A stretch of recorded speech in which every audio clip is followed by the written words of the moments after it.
안녕하세요. 여러분의 경제머리를 짱짱하게 만들어줄 경제학 짱박사입니다. 우리가 매일 물건을 사고 파는 이 시장, 그 뒤에는 보이지 않는 아주 강력한 힘이 작용하고 있거든요. 바로 수요라는 건데요.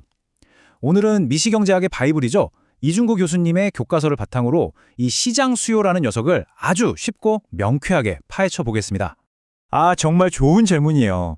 보통 수요라고 하면 저거 사고 싶다, 갖고 싶다 하는 마음을 떠올리시죠? 틀린 말은 아닌데 경제학에서 말하는 수요는요, 그 단순한 욕구와는 아주 다릅니다. 여기에는 결정적인 조건이 하나 더 붙거든요. 오늘 그 차이를 확실하게 알려드릴게요. 그래서 오늘은 이 5가지 단계를 차근차근 밟아가면서 시장 수요를 완전히 정복해 볼 겁니다. 대체 무엇이 우리의 구매를 결정하는지부터 시작해서 경제학자들이 이걸 어떻게 함수와 그래프로 표현하는지, 그리고 그 그래프가 어떨 땐 제자리에서 움직이고 어떨 땐 아예 통째로 이동하는지까지. 자, 그럼 바로 출발해볼까요? 자, 첫 번째 주제입니다. 과연 무엇이 우리의 지갑을 열게 할까요? 제가 아까 단순한 욕구가 아니라고 말씀드렸죠. 경제학적인 수요는요, 살 수 있는 능력, 즉 구매력과 사려는 의지, 이 두 가지가 만났을 때 비로소 성립됩니다. 그리고 이 결정에 영향을 미치는 아주 중요한 몇 가지 요인들이 있어요. 바로 이 5가지가 대표 선수들입니다. 첫째, 뭐니 해도 가격이죠. 가장 기본이고요. 둘째, 연관 상품의 가격. 예를 들어 콜라 가격이 너무 오르면 사이다를 찾게 되는 것과 같죠. 셋째, 내 소득. 당연히 월급이 오르면 소비도 늘겠죠? 넷째, 물건을 살 소비자의 수. 마지막으로 요즘 이게 유행이라더라 하는 개인의 취향이나 트렌드까지도 수요를 움직이는 아주 중요한 변수들입니다. 그럼 경제학자들은 이렇게 복잡하게 얽혀있는 관계를 어떻게 한눈에 딱 파악할 수 있을까요? 바로 2가지 강력한 도구를 사용합니다. 하나는 수학의 함수, 다른 하나는 그림인 그래프죠. 지금부터 수식이 살짝 나올 건데 그 의미를 생각하면 진짜 하나도 안 어려우니까 절대 겁먹지 마세요. 같이 한번 보시죠. 자, 이게 바로 수요 함수의 완전체 버전입니다. 꼭 요리 레시피 같지 않나요? 수요량 QD라는 맛있는 요리를 만들기 위해서 상품의 가격 P, 연관제 가격 PR, 내 소득 M, 소비자 수 N, 그리고 기호 T라는 여러 재료들이 들어가는 거예요. 이 모든 것들이 복합적으로 작용해서 최종 수요량이 결정된다. 바로 그 뜻입니다. 그런데 이 모든 재료를 한 번에 분석하려면 머리가 너무 아프잖아요. 그래서 경제학자들이 아주 멋진 마법의 주문을 사용합니다. 함께 외쳐볼까요? 세테리스 파리부스. 라틴어인데요. 다른 모든 조건들은 일단 얼음 하고 멈춰있다고 가정하고 우리가 궁금한 딱 한 가지 변수의 효과만 콕 집어서 살펴보는 기법이에요. 자, 이 마법의 주문을 딱 외고 나면 아까 그 복잡했던 레시피가 이렇게나 심플해집니다. 소득, 유행, 다른 상품 가격 이런 건 다 그대로라고 치고 오직 이 상품의 가격이 수요량에 어떤 영향을 미치는지에만 집중하는 거죠. 훨씬 분석하기 쉬워졌죠?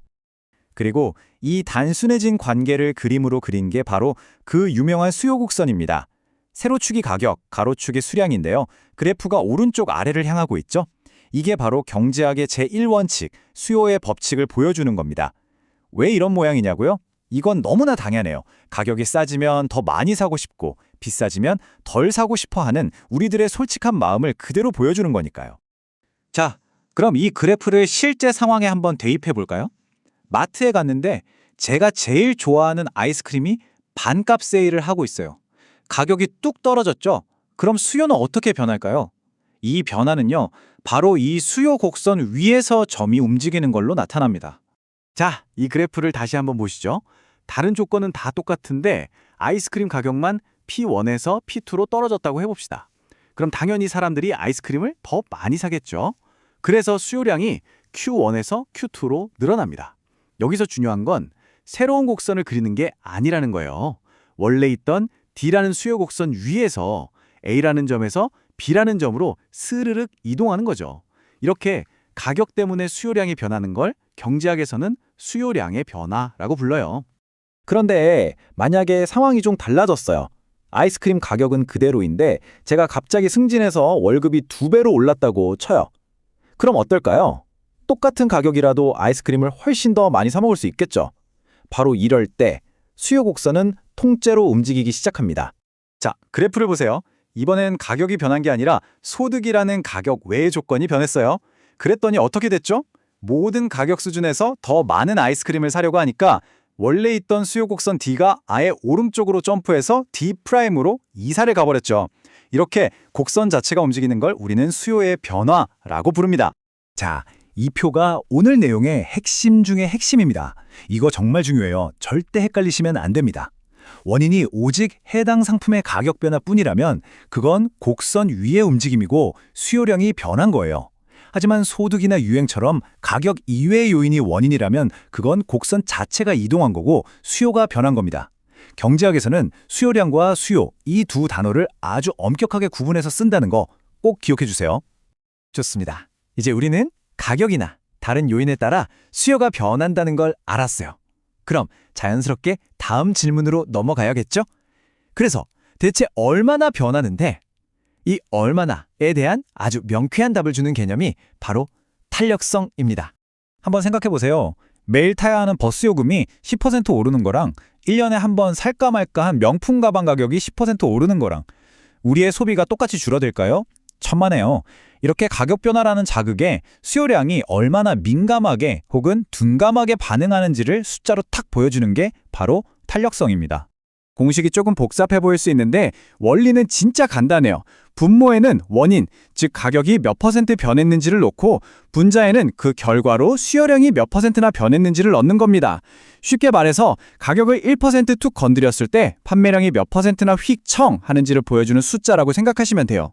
이 개념을 확실히 이해하기 위해 극단적인 두 가지 경우를 한번 볼게요. 왼쪽은 수직선 모양이죠. 완전 비탄력적이라고 하는데 이건 가격이 아무리 올라도 수요량이 꿈쩍도 안 한다는 뜻이에요. 생명과 직결된 약 같은 경우가 그렇죠. 반대로 오른쪽은 수평선, 완전 탄력적인 경우인데요.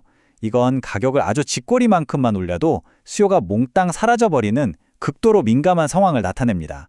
물론 현실의 상품들은 대부분 이 양극단 사이 어딘가에 있겠죠.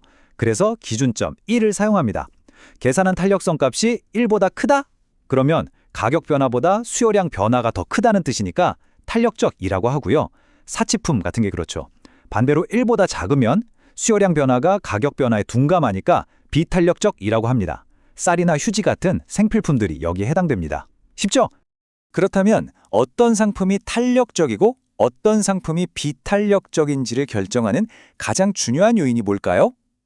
여러 가지가 있지만 교과서에서 딱 하나만 꼽으라면 단연 대체제가 있냐 없냐입니다. 콜라 가격이 오르면 사이다 마시면 되죠? 이렇게 대신할 상품이 많을수록 소비자들의 선택지가 넓어지니까 탄력성이 커지는 거예요. 반면 인슐린 주사처럼 대체제가 없는 필수품은 가격이 올라도 울며 겨자 먹기로 계속 사야 하니까 비탄력적이 되는 거고요. 자, 이 탄력성 개념 그냥 책상 위에서만 배우는 이론이 아닙니다. 실제 정부 정책에 아주 중요하게 쓰여요. 교과서에 나오는 이 사례처럼요. 정부가 국민 건강을 위해 흡연율을 낮추려고 담배에 세금을 왕창 매긴다고 합시다. 과연 효과가 있을까요? 이 질문은 결국 담배에 대한 수요가 과연 탄력적인가 비탄력적인가 이 질문과 똑같은 겁니다. 자, 오늘 배운 내용 머릿속에 딱 정리해 드릴게요. 첫째, 수요는 가격뿐만 아니라 소득, 유행 등 다양한 요인의 영향을 받는다. 둘째, 수요 곡선은 가격이 내리면 수요량이 늘어나는 관계를 보여주는 우하향 그래프다. 셋째, 가격이 변하면 곡선 위에서 점이 이동하고 가격 외 요인이 변하면 곡선 자체가 이상한다. 마지막으로 넷째, 탄력성은 가격 변화에 수요가 얼마나 민감한지를 보여주는 핵심 지표다. 이 네 가지만큼은 꼭 기억해 주세요. 그럼 마지막으로 이 질문을 던지면서 마무리하겠습니다. 담배처럼 중독성이 강한 상품의 수요는 매우 비탄력적일 가능성이 높죠. 그렇다면 담배세를 올리는 건 흡연율을 낮추는 효과는 미미하고 그냥 정부의 세금 수입만 늘려주는 정책이 아닐까요? 하지만 장기적으로 보면 또 이야기가 달라질 수도 있습니다. 여러분은 어떻게 생각하세요? 오늘 배운 탄력성이라는 안경을 쓰고 이 문제를 다시 한번 들여다보시면 경제 뉴스가 훨씬 더 입체적으로 재밌게 보이실 겁니다. 지금까지 경제학장 박사였습니다.